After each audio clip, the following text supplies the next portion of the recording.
جی وزیر اعلیٰ سندھ مخاطب تھے سندھ اسمبلی سے. ہم اپنے ٹاپک کی طرف بڑھتے ہیں اور آج ایک اہم دن منایا جا رہا ہے گردوں کی صحت سے متعلق. ورلڈ کڈنی ڈے منایا جا رہا ہے پاکستان دنیا بھر میں اور پاکستان میں بھی. اور کیوں ہر دن ہم اس طرح کے ٹاپک ریز کرتے ہیں؟ جب بھی کوئی دن منایا جاتا ہے تو اس کا مقصد یہ ہوتا ہے اس حوالے سے اویئرنیس آگاہی بتانا. تو ہر سال مارچ کے دوسرے ہفتے میں جمعرات یعنی آج عالمی دن منایا جاتا ہے.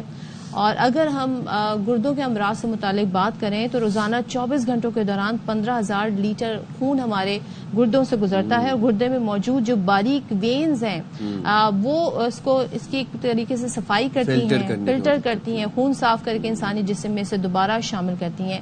اب کیا ہوتا ہے کہ اس میں اگر نمکیات زیادہ مقدار میں شامل ہو جائے، دیگر جو منرلز ہیں وہ شامل ہو جائیں تو پھر کڈنی کے مسائل شروع ہو جاتے ہیں. تو چلیں جی کیا خطرات ہیں اور پاکستان میں کتنے پیشنٹس ہیں، کیا احتیاط کرنی چاہیے، اس پر بات کر لیتے ہیں. ہمارے ساتھ موجود ہیں ماہر امراض گردہ مثلاً ڈاکٹر معین احمد قریشی. السلام علیکم ڈاکٹر صاحب. وعلیکم السلام. تو پہلے تو ذرا ہمیں نمبرز بتائیے گا کیونکہ پاکستان میں بھی آئی تھنک جس طرح ہم ڈائبٹک پیشنٹ کی بات کرتے ہیں بہت زیادہ تعداد ہے، گردوں کے پیشنٹ کی بھی تعداد زیادہ ہے. اچھا، پہلے تو بہت میں شکریہ ادا کروں گا ایئر بھائی کا کہ اس موقع پہ ورلڈ کڈنی ڈے کے موقع پہ آپ نے مجھے مدعو کیا.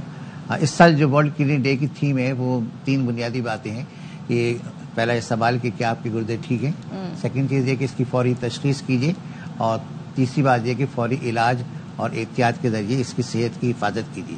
پاکستان میں یہ پرابلم جو ہے ہمارا جو ہے 1,70,00,000 جو ہے پیشنٹ ہیں گردے کے، اور جس کی سب سے بڑی وجہ جو ہے وہ ڈائبٹیز اور ہائپر ٹینشن ہے، جو ہے ان کنٹرول ڈائبٹیز اور ہائپر ٹینشن جو سب سے بڑی وجہ ہے. اور اس کے علاوہ دیگر وجوہات بھی اس میں شامل ہیں.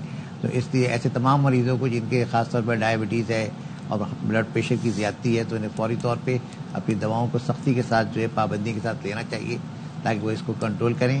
اور اس کے علاوہ کوئی بھی پرابلم ہو، انہیں کوئی انفیکشن ہو، کوئی اسٹون ہو، کوئی دوسری وجہ ہو تو اس کو نظر انداز نہیں کرنا چاہیے بلکہ فوری طور پہ اپنے معالج سے رجوع کریں اور اس کا پراپر ٹریٹمنٹ. اچھا ڈاکٹر صاحب، یہ جو ہمارے پاکستان کے ناردرن ایریاز ہیں ان کو اسٹون بیلٹ کیوں کہا جاتا ہے؟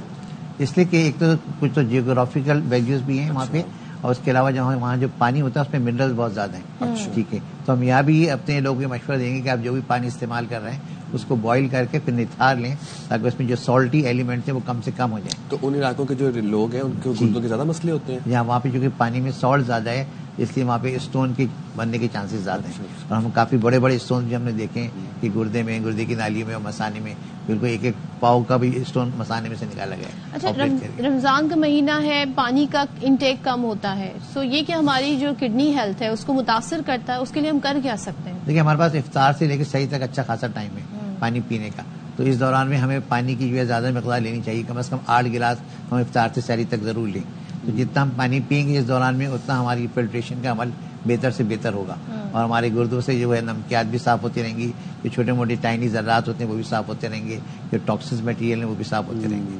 تو یہ یقیناً ہمیں ہائیڈریشن کا خیال یہ کیوں بنتے ہیں کہ کس اسٹیج پر جا کے یہ ایک خطرناک صورت اختیار کرتے ہیں؟ لیکن بیسیکلی جو اس کے اندر لکوڈ کے اندر اگر سالیوٹ کا ایلیمنٹ بڑھ جائے گا اور سالوینٹ کا کم ہو جائے گا تو ظاہر ہے کہ ذرات کی زیادتی کی وجہ سے پھر وہ اسٹون فارمیشن ہوتے ہیں. پھر بعض غذائی بد احتیاطیاں بھی ہوتی ہیں، جیسے یورک ایسڈ اسٹون ہے. اب یورک ایسڈ جو ہے وہ گوشت کی چیزوں میں زیادہ ہے اور دوسری چیزیں ہیں ان میں بھی یورک ایسڈ زیادہ ہوگا. تو جو لوگ یورک ایسڈ زیادہ استعمال کر رہے ہیں غذا کے اندر ان کے اندر یورک ایسڈ کی اسٹون بننے کی فارمیشن زیادہ ہو جائے گی. آکزیلیٹ اسٹون ہے اس میں جیسے پالک ہیں، ٹماٹر ہیں، ان چیزوں میں آکزیلیٹ زیادہ ہوتا ہے. یہ زیادہ استعمال ہوں گے تو ان کی ریشو بڑھ جائے گی. جن لوگ جو غیر ضروری طور پہ کیلشیم استعمال کرتے ہیں تو کیلشیم کی مقدار بڑھے گی تو کیلشیم بھی ڈپازٹ جو ہو جائے گا. تو ہمیں خاص طور پہ جو آج کل جو ٹرینڈ چلا ہے کہ ہم جو باہر کی چیزیں بہت زیادہ کھاتے ہیں، جو پروسیس فوڈ ہوتا ہے اس سے اوائڈ کرنا چاہیے.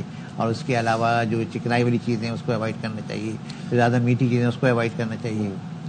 اچھا ڈاکٹر صاحب، اسٹونز کے علاوہ اور گردوں میں کیا مسائل ہوتے ہیں اور کیا سمٹمز کیا ہیں کہ آپ کو تکلیف ہوتی ہے؟ سمٹم بہت امپورٹنٹ ہے. ہر شخص کو اس بات کا جائزہ لینا چاہیے کہ اگر اس کے چہرے پہ اور پیروں کے اوپر جو سوجن آ رہی ہے جس کو ہم کہتے ہیں ایڈیما آ رہا ہے، یا اس کے پیشاب میں کوئی غیر معمولی طور پہ بلڈ آ رہا ہے یا کوئی مطلب ذرات آ رہے ہیں، پس آ رہی ہے، یا اس میں جھاگ بھی صرف آ رہے ہیں، تو جھاگ اس بات کی علامت ہے کہ پروٹین جو ہے وہ لیک آؤٹ ہو رہی ہے کڈنی فلٹرس کے ذریعے سے.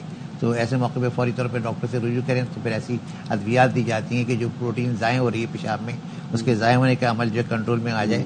اور خاص طور پہ جو لوگ ڈائبٹک ہیں ان کو ایک ٹیسٹ ہوتا ہے یورین فار مائکرو البومن نوریا.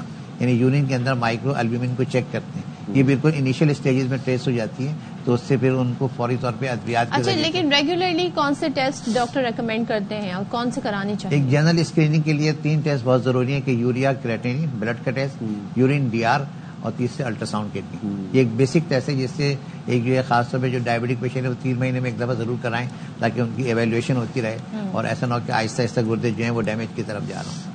اور ہم ہر آرگن کی جب بات کرتے ہیں برین کی کہ اس کی ایکسرسائز یہ ہے, اس کے لیے اچھا فوڈ یہ ہے, کڈنی کے لیے بیسٹ فوڈ کیا ہے یا کڈنی کی کیا ایکسرسائز؟ کڈنی کے لیے سب سے اچھی چیز تو ہائیڈریشن, کہ آپ پانی کی اچھی مقدار پئیں.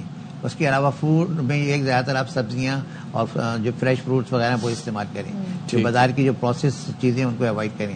خاص طور پہ جو ڈائنگ مٹیریل یوز ہو رہا ہے مختلف فوڈس کے اندر, جس کے اندر گولا گنڈا وغیرہ ہیں, دوسری کلر جو کلرنگ کی مٹیریل ہے وہ بہت زیادہ نقصان ہے, اس کو اوائڈ کرنا چاہیے. اگر سگریٹ نوشی جو لوگ کر رہے ہیں تو وہ سگریٹ بھی ترک کریں, نہ پئیں, سگریٹ کے بھی اوائڈ کریں. اور میڈیسن بہت امپورٹنٹ ہے کہ سیلف میڈیکیشن نہ کریں. کوئی ایسی مطلب دوا بلا ضرورت نہیں ہے, خاص طور پہ پین کلر جو ہے, پین کلر جو ہے ڈاکٹر کی ایڈوائس پہ لینی چاہیے. اس کے اگینسٹ میں جو ہے کوئی خود سیلف میڈیکیشن. ٹھیک ہے, ماہر امراض گردہ مسئلہ ڈاکٹر معین ہمارے ساتھ موجود. بہت شکریہ.